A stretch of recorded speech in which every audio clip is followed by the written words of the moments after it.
La naturaleza, la reivindicación y la historia de la adoración en familia, por James Alexander.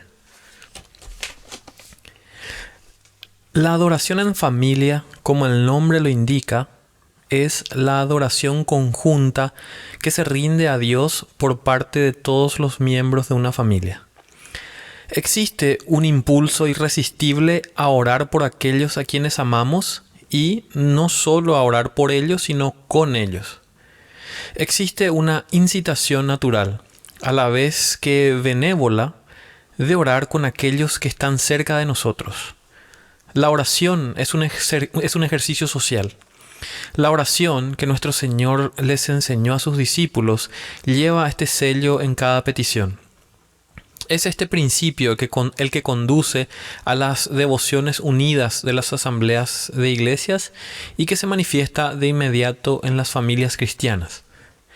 Aunque solo hubiera 2 seres humanos sobre la tierra, si tuviéramos un corazón santificado, se verían atraídos a orar el uno con el otro. Aquí tenemos la fuente de la adoración doméstica. Hubo un tiempo en el que solo había 2 seres humanos sobre la tierra y que podemos estar seguros de que ofrecieron adoración en común. Fue la adoración familiar en el paraíso. Que la religión deba pertenecer especialmente a la relación doméstica no es en absoluto maravilloso. La familia es la más antigua de las sociedades humanas. Es tan antigua como la creación de la raza. Los hombres no se unieron en familias por una determinación voluntaria o convenio social de acuerdo con la absurda intervención de los infieles. Fueron creados en familias. No es nuestro propósito hacer ningún esfuerzo ingenioso por forzar la historia del Antiguo Testamento para nuestro servicio o investigar la adoración familiar en cada era del mundo. Que ha existido siempre, no lo ponemos en duda. Que el Antiguo Testamento pretendía comunicar este hecho ya no está tan claro. Pero sin ninguna indulgencia de la imaginación, no podemos dejar de discernir el principio de la adoración familiar que aparece y reaparece como algo familiar en los tiempos más remotos. Aunque toda la iglesia de Dios estaba en el arca, la adoración era por completo una adoración familiar. Y después de que las aguas retrocedieran, cuando edificó Noé un altar a Jehová, se trataba de un sacrificio familiar. Génesis capítulo 8, versículo 20. Los patriarcas parecen haber dejado un registro de su adoración social en cada campamento. Tan pronto como encontramos a Abraham en la tierra prometida, le vemos levantando un altar en la llanura de More. Génesis 12:7. Lo mismo ocurre en el valle de y Betel. Isaac no solo renueva las fuentes que su padre había abierto, sino que mantiene sus devociones edificando un altar en Beerseba. Génesis 26:25.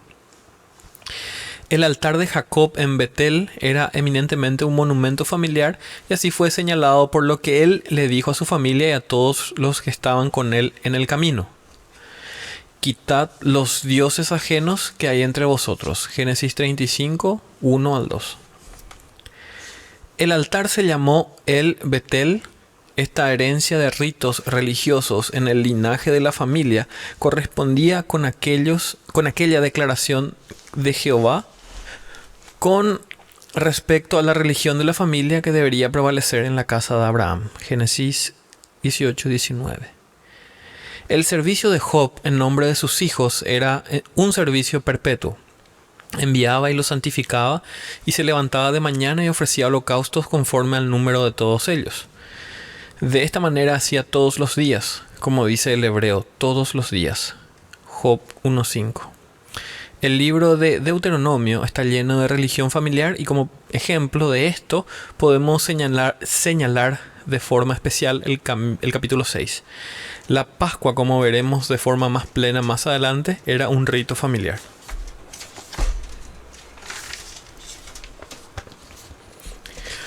Por todas partes en el Antiguo Testamento, los hombres buenos tenían en cuenta la unión doméstica en su religión. Josué aún ante el riesgo de quedarse solo con su familia, se aferra a Dios. Yo y mi casa serviremos a Jehová. Josué 24:15. David, tras su servicio público en el tabernáculo, donde bendijo al pueblo en el nombre de Jehová de los ejércitos, regresa para bendecir su casa. 2 Samuel 6:20. Había aprendido a relacionar el servicio de Dios con los lazos domésticos en la casa de su padre Isaí, porque todos los de su familia celebran allá el sacrificio anual. 1 Samuel 26. Y en las predicciones de la humillación penitencial que tendrá lugar cuando Dios derrame sobre la casa de David y los habitantes de Jerusalén el espíritu de gracia y de súplicas, la idoneidad de tales ejercicios para la familia como tal no se pasan por alto.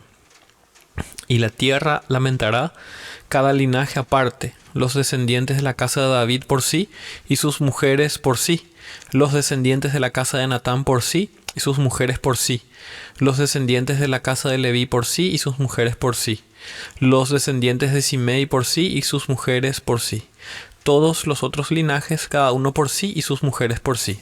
Zacarías 12, 12 al 14. En el Nuevo Testamento, las huellas de la adoración familiar no son menos obvias.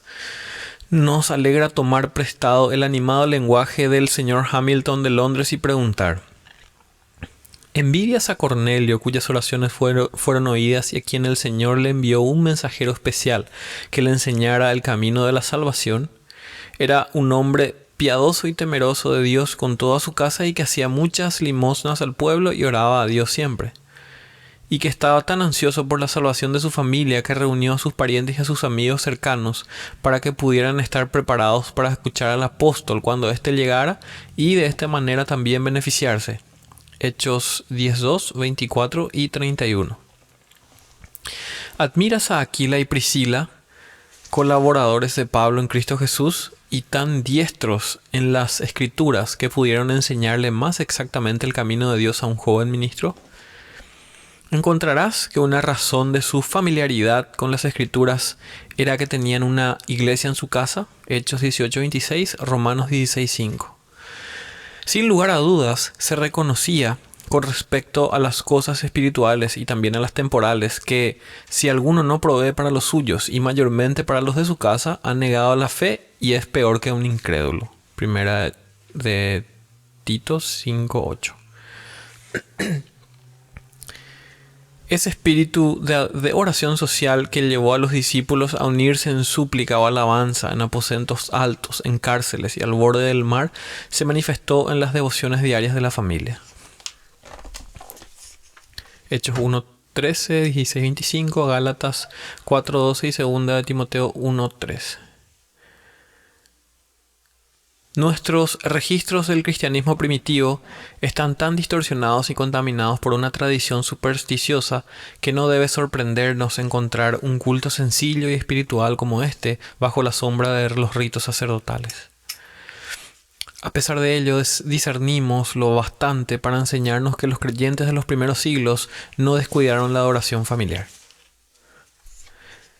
En general, dice Neander, acá dice, tiene una referencia. Neander es un historiador alemán, era un historiador alemán de la iglesia y teólogo. Ok. En general, dice Neander, en una obra que no se ha publicado entre nosotros, siguieron a los judíos en la observancia de los 3 momentos del día, las 9, las 12 y las 3 como horas especiales de oración. Sin embargo, ellos no los usaron de forma legal como en contra de la libertad cristiana, pues Tertuliano afirma, hablando sobre los tiempos para la oración: no se nos exige nada excepto que oremos a toda hora y en todo lugar. Los cristianos comenzaban y terminaban el día con la oración. Antes de cada comida, antes del baño, oraban, ya que, como dice Tertuliano, el refresco y la alimentación del alma debe preceder a los del cuerpo, lo celestial antes que lo terrenal. Cuando un cristiano del extranjero, tras la recepción y la hospitalidad fraternal en casa de otro cristiano, se marchaba, la familia cristiana lo despedía con oración, porque decían: en tu hermano has contemplado a tu Señor. Para cada asunto de la vida ordinaria se preparaban mediante la oración. Perdón. A esto podemos añadir las declaraciones de un hombre culto que convirtió las antigüedades cristianas en su peculiar estudio. En lugar de consumir sus horas de ocio en hueca inactividad o derivando su principal diversión del bullicioso regocijo, el recital de cuentos de superstición o cantar las canciones profanas de los paganos, pasaban sus horas de reposo en una búsqueda racional y vigorizante.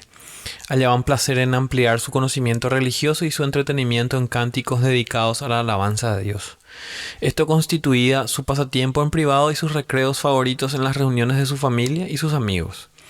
Con la mente llena de la influencia inspiradora de estas, regresaban con nuevo ardor a sus escenarios de dura tarea y para gratificar su gusto por una renovación de ellas, anhelaban ser liberados de la labor mucho más que apaciguar su apetito con las provisiones de la mesa.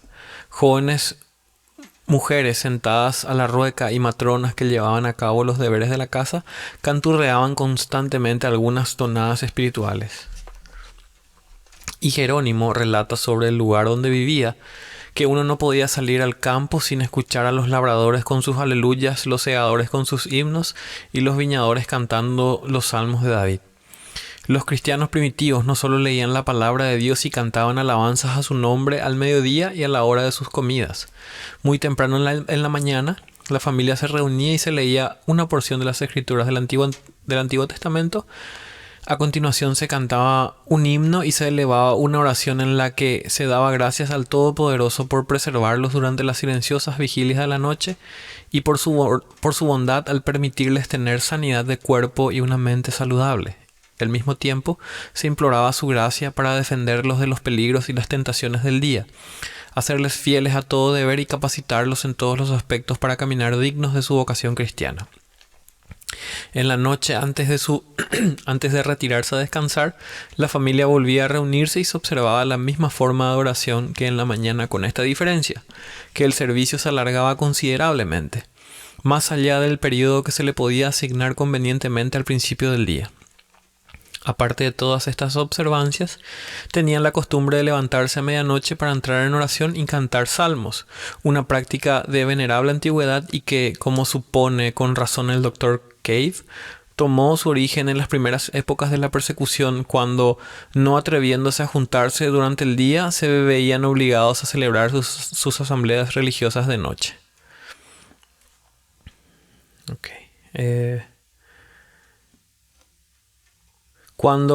Cuando llegamos al avivamiento de la piedad evangélica en la Reforma, nos encontramos en medio de tal corriente de autoridad y ejemplo que debemos contentarnos con declaraciones generales. Cualquiera que pudiera ser la práctica de sus hijos degenerados, los reformadores primitivos son universalmente conocidos por haber dado gran valor a las devociones familiares. Los contemporáneos de Lutero y sus biógrafos recogen sus oraciones en su casa con calidez. Las iglesias de Alemania fueron bendecidas en mejor época con una amplia prevalencia de la piedad familiar. Se recogen hechos similares en Suiza, Francia y Holanda. Pero en ningún país ha brillado la luz hogareña con mayor resplandor que en Escocia. La adoración familiar en toda su plenitud fue simultánea con el primer periodo reformador. Es probable que ningún territorio tuviera jamás tantas familias orando en proporción a sus habitantes. Tal vez ninguno tenga tantas hoy. En 1647, la Asamblea General se refiere a la más alta corte eclesiástica entre varias iglesias nacionales, en especial la Iglesia de Escocia. En 1647, la Asamblea General emitió un directorio para la adoración familiar en la que se habla como sigue. Los deberes corrientes abarcados en el ejercicio de la piedad que deberían llevarse a cabo en las familias cuando se reúnen a tal efecto son estos. Primero, la oración y las alabanzas realizadas con una referencia especial tanto a la condición del kirk, que es iglesia, forma escocesa de iglesia, derivada recientemente del adjetivo del Nuevo Testamento griego kyriakos, del Señor. Entonces ellos decían Kirk. Entonces, bueno, primero la oración y las alabanzas realizadas con una referencia especial tanto a la condición del Kirk o la iglesia de Dios y su reino, como al estado presente de la familia y cada miembro de la misma. A continuación, la lectura de las Escrituras con la instrucción en la doctrina de una forma clara para posibilitar de la mejor manera la comprensión de los más simples y que se beneficien bajo las ordenanzas públicas y se les pueda ayudar a ser más capaces de entender las Escrituras cuando estas se lean, junto con conferencias piadosas que tiendan a la edificación de todos los miembros en la fe más santa. Así también la amonestación y la reprensión por razones justas de quienes tengan la autoridad en la familia. La cabeza de familia debe tener cuidado de que ninguno de los miembros se retire de ninguna parte de la oración en familia y viendo que el ejercicio ordinario de todas las partes de esta oración le pertenecen al cabeza de familia, el ministro debe instar a los que son perezosos y formar a los que son débiles, para que sean adecuados en la realización de estos ejercicios. Tantos como puedan concebir la oración, deberían hacer uso de ese don de Dios, aunque los que sean toscos y más débiles pueden comenzar con una forma establecida de oración. Esto se hace con el fin de que no sean perezosos en despertar en sí mismos, según sus necesidades diarias, el espíritu de la oración que han recibido todos los hijos de Dios en cierta medida. A este efecto, deberían ser más fervientes y frecuentes en la oración secreta a Dios para que capacite sus corazones para concebir y expresar peticiones legítimas a favor de sus familias. Estos ejercicios deberían llevarse a cabo con gran sinceridad, sin demora, dejando a un lado todos los asuntos mundanos o estorbos, a pesar de las burlas de los ateos y de los hombres profanos, teniendo en cuenta las grandes mercedes de Dios sobre esta tierra y las correcciones mediante las cuales Él nos ha disciplinado últimamente. Y a este efecto, las personas de eminencia y todos los ancianos de la iglesia no solo deberían estimularse ellos mismos y sus familias a la diligencia en todo esto, sino también contribuir de forma eficaz para que en todas las demás familias que estén bajo su influencia y cuidado se realicen estos ejercicios mencionados con plena conciencia. Fin de la cita. La fidelidad del cristiano individual con respecto a este deber se convirtió en cuestión de investigación por parte de los tribunales de la Iglesia. Mediante el Acta de Asamblea de 1596, ratificado el 17 y 18 de diciembre de 1638, entre otras estipulaciones para la visitación de las iglesias por parte de los presbíteros, se propusieron las siguientes preguntas para que les fueran formuladas a los cabezas de familia. ¿Visitan los ancianos a las familias dentro del barrio y de los límites que se les ha asignado a cada uno de ellos? ¿Son cuidadosos de que se establezca la adoración de Dios en las familias de sus zonas? Se le sugiere al ministro que también pregunte en sus visitas pastorales si se adora a Dios en la familia mediante oraciones, alabanzas y la lectura de las Escrituras. En cuanto a la conducta de los siervos hacia Dios y hacia los hombres, se aseguran de que también participen en la adoración en familia y en público, catequizan a su familia. Ok.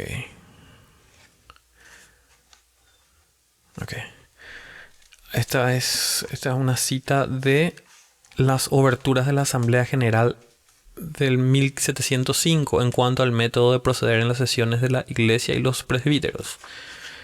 Ok. Cuando la Iglesia de Escocia adoptó la Confesión de Fe de la Asamblea de Teólogos de Westminster, contenía esta estipulación que sigue siendo válida entre nosotros. Dios ha de ser adorado en todo lugar, en espíritu y en verdad, en las familias privadas a diario y también en secreto, cada uno por sí mismo. Esto está en el capítulo 21, párrafo 6 de la Confesión de Fe de Westminster. En conformidad con estos principios, la práctica de la adoración en familia se convirtió en algo universal por todo el cuerpo presbiteriano de Escocia y entre todos los disentidores. Cuando habla acá de disentidores tiene otra, acá abajo una referencia, Los disentidores, personas que se niegan a aceptar la autoridad de las leyes de una iglesia establecida o a conformarse a ellas. El término disentidores se usaba de forma común en el siglo XVII en Inglaterra, en especial después del pasaje del Acta de Tolerancia de 1689 para denotar a los grupos que se separaban de la Iglesia de Inglaterra. Ok. Entonces, leo de vuelta, en conformidad con estos principios, la práctica de la adoración en familia se convirtió en algo universal por todo el cuerpo presbiteriano de Escocia y entre todos los disentidores de Inglaterra. Especialmente en Escocia, las personas más humildes de las chozas más lejanas honraban a Dios mediante la alabanza diaria, y no hay nada más característico de las personas de aquella época que esto. En ocasiones he visto la adoración en familia en grandes casas, dice el señor Hamilton, pero he sentido que Dios estaba igual de cerca cuando me he arrodillado con una familia que oraba sobre el suelo de tierra de su choza. He conocido la adoración en familia entre los segadores en un granero. Solía ser algo común en los barcos de pesca en los estuarios y los lagos de Escocia. He oído que esto se observaba incluso en las profundidades de un pozo de carbón. Los padres de la Nueva Inglaterra, habiendo bebido del mismo espíritu, dejaron el mismo legado a sus hijos. La adoración en familia es altamente honorable, especialmente cuando el servicio espiritual languidece y decae en tiempos en los que el error y la mundanalidad hacen incursiones en la iglesia. Este ha sido el caso notable entre algunas comunidades protestantes del continente europeo.